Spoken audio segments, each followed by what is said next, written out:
Hi, everyone. It's Henry DeVries from Indie Books International, and welcome to this episode of Agency Rainmaker TV.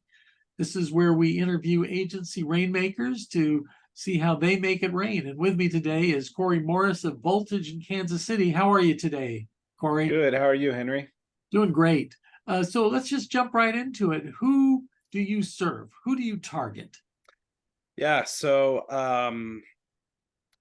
let me give a little bit of context. So Voltage was founded as a traditional creative agency back in 2005, doing all kinds of, creative advertising and pretty much anything anyone could think of across the board.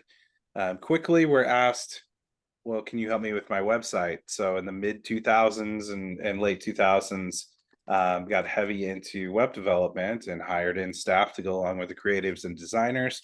I joined the agency in 2013 when the next question was asked consistently of, well, can you help me drive leads, traffic, sales, engagement to my site? And so I came in to start the digital marketing team. Um, there's a lot more of the story in the years between 13 and 23 now over the last 10 years. But you fast forward a bit and that area took off. It was naturally a big growth opportunity when we weren't doing it at all. So I could say it had infinity growth over that time. But as we settle in today, we've broadened and then we've narrowed and so after going from a traditional creative agency to a more digitally focused agency, we're now a digital agency still, and we'd gone from being Voltage Creative to just Voltage. Our domain name just got updated earlier this year to voltage.digital as we're narrowing our focus even more. So now we're down to saying that we do two things instead of saying all of the things or several things and blending it all together and making it confusing for everyone. We do digital marketing and we do websites. And even within digital marketing, I would say we could almost say we do search marketing and web, as a lot. We're really heavy in digital and SEO, which was my background, as well as paid search, and naturally email and social come in there as support channels. But who we serve is a wide range of industries and clients, and we're narrowing that focus as well. We do really well with service-based organizations who are looking for lead generation, long sales cycles. So examples would be finance. We have some great success stories in tech, healthcare, as well as serving other agencies. We have a lot of other agency partners as well, where the depth of our expertise in things like search engine optimization or paid search or even web are at a level where if they're thinking broadly and trying to do everything as a full service agency, sometimes they either need a little bit of extra expertise to go deep in some of those disciplines that we do, or the bandwidth to cover it. And so those services right now are our focus. Again, I mentioned some of the examples of organizations as we continue to try to be easy to work with, easy to understand what we do, and who we can help and who we're the right fit for. Well, that makes good sense. Cover some of those industries you do well with. Could you cover that again? Yeah, so there are a number. We on our roster, we have a range still to this day of everything from nonprofits to e-commerce to B2B types of brands. But our focus recently and going forward, it's not that we're moving on from any of those clients or industries and that we can't serve them. We've got some interesting ones I can't talk about that we're in today, even though that are in entertainment spaces, which would be a lot of fun in B2C. But where I see a steady pattern of case studies and trends forming are in healthcare, technology, finance, and even logistics. We've had some great success stories with companies that do everything from shipping containers to freight forwarding and all of that as well. Okay. Well, those are certainly industries on the grow.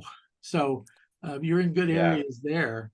And dive a little deeper into what you do these days. I was also intrigued on how you might be a sub for another agency.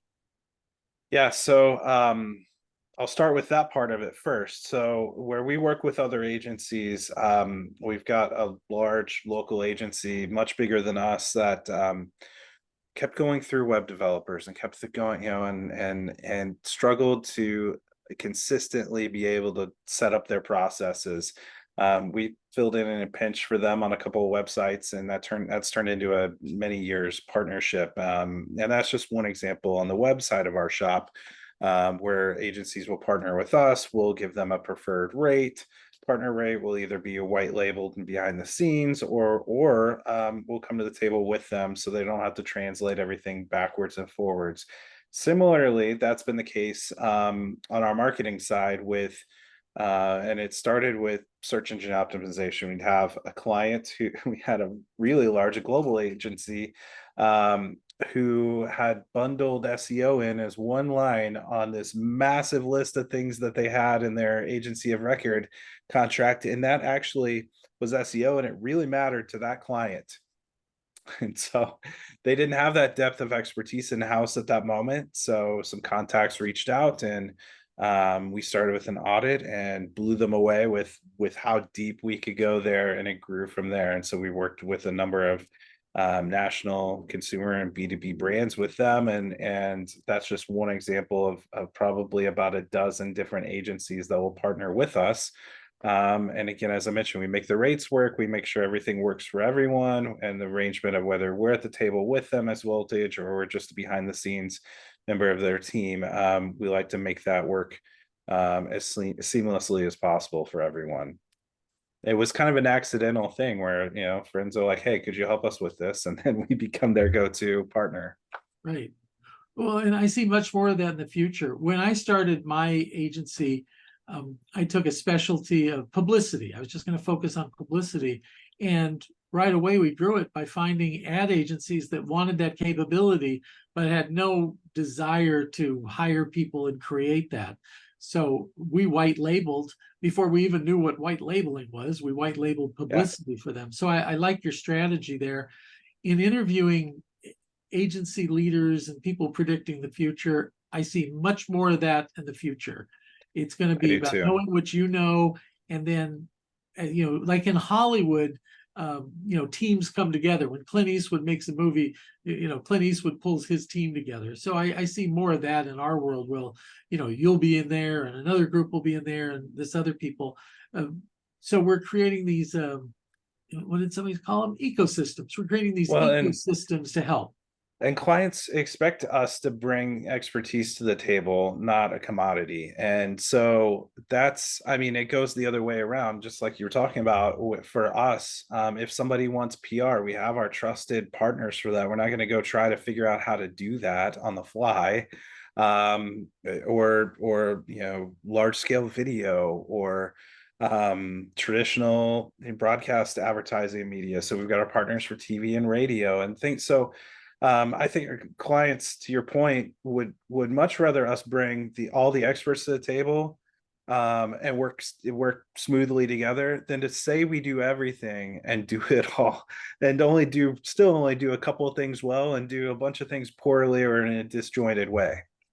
So you come from a good food town, Kansas City, and California. We're pretty good at food too, but there's this one chain that all they do is burgers and fries, and they're amazing. And then there's this other chain where they do everything, but none of it very well. So Yeah. oh, you want teriyaki? You want wings? You want a taco? They'll do it all. So I think our future is more in that specialization and teams pulled together that fit the client needs. Well, let's talk about rainmaking now. How do you make it rain at Voltage? We've had we've had an incredible run since about 2017, 2018. And since then the world has had some major issues and speed bumps as well, right? So Right. despite that, it continued. So between 18 and 21, 22 ish, we top line tripled, in terms of employees, more than doubled. And and so it's been It's been a crazy ride, and it's in some ways it continues as we look at our top line sales potentially setting another record yet again this year in terms of totals. Now it's hard to keep doing, doubling and tripling in terms of percentages. Yeah.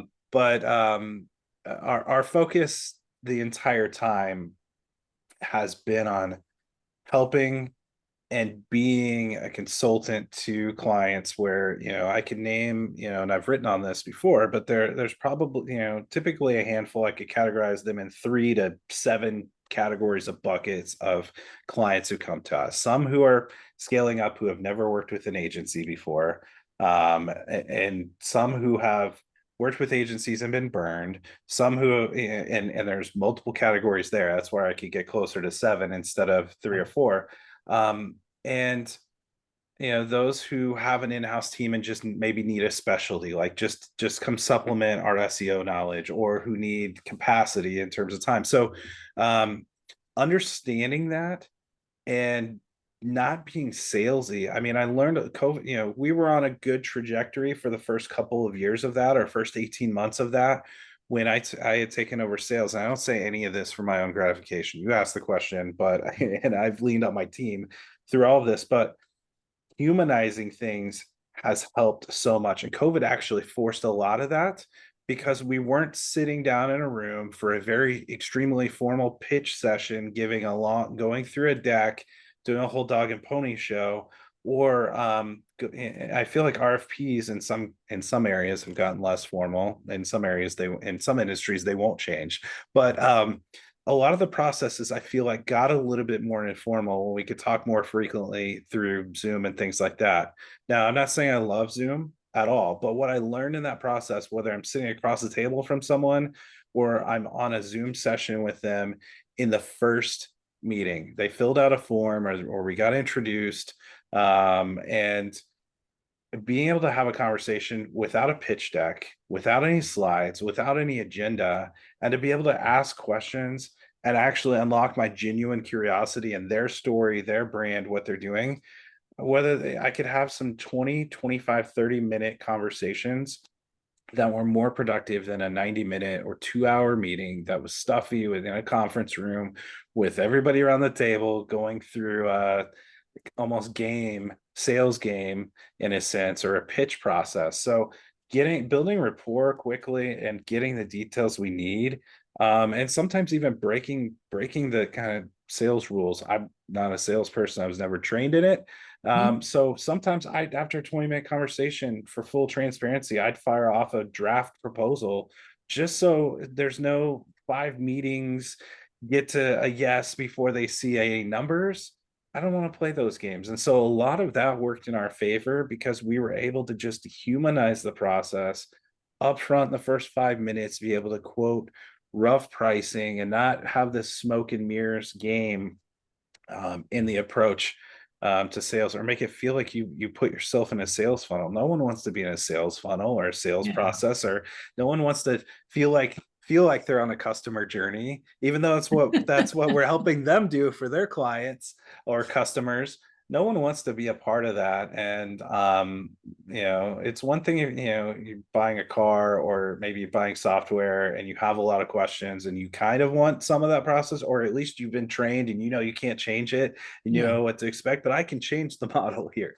I can make it easy and find you where you are based on your experience. If you worked with 50 agencies, then let's talk about the agency relationship, and let's make sure this is the right fit, Yeah. and we're not just plugging in, and we're just another agency, and agencies maybe aren't right for you, versus building an in-house team. Or if you've never worked with one, I'm going to start there, and we're going to talk about what and why, and the benefits and the pros and cons there. So a lot of that being more conversational, less scripted, and less stuffy, the better, because then we can have a conversation and I don't have to feel like I have to get my 7 points across in that first conversation.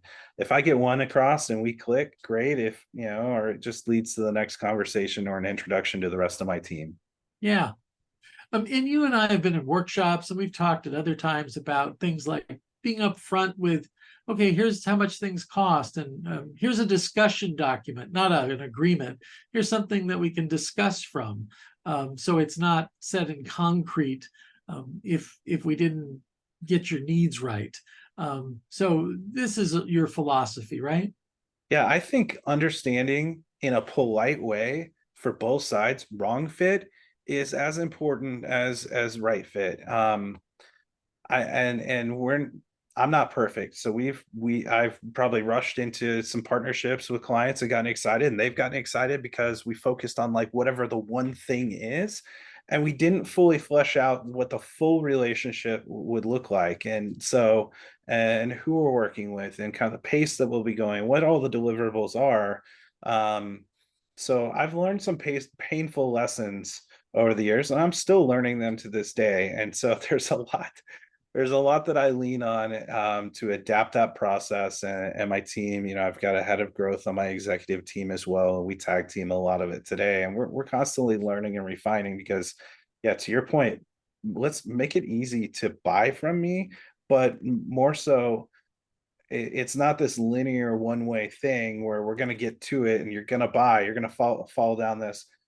Maybe, you know, I have some new business, or I have some business questions for you that might spur some new thinking, and we're not ready to work together. There might be a couple of other things you need to do first, or maybe, you know, your model, the ROI calculator isn't in our favor here for the things that I offer. Maybe there's somewhere else you need to start or something else you need to look at, instead of rushing into something saying, yes, we can do that, but no, is it going to be, what chance does that have for success is probably a more important question first. And I have a great story to illustrate that. A client from Kansas City actually uh, heard about me, was at a conference in San Diego where I live and wanted to meet. So she said, well, meet me in the lobby at the hotel at 5 o'clock. So we go and we grab a beverage. And at the end of an hour, she said, great, I want to do this. Sign me up. Let's go. And I said, nope. She said, no. I said, no. I said, I'm just some guy you met in a bar. You need to see this in writing. You need to vet me. We need to have a couple of more conversations to make sure this is really the fit you want, right? She goes, yeah, that makes total sense. So again, we're not in the old salesperson, or even like Mad Men where they're trying to close people, always be closing and all that kind of stuff. That's just nonsense. That's not what we live today. Corey, thanks so much for being my guest. A lot of great information. I look forward to having you back on another show if you're willing. That's Absolutely. it for, okay, thanks. So that's it for today. And until we meet next time, make it rain.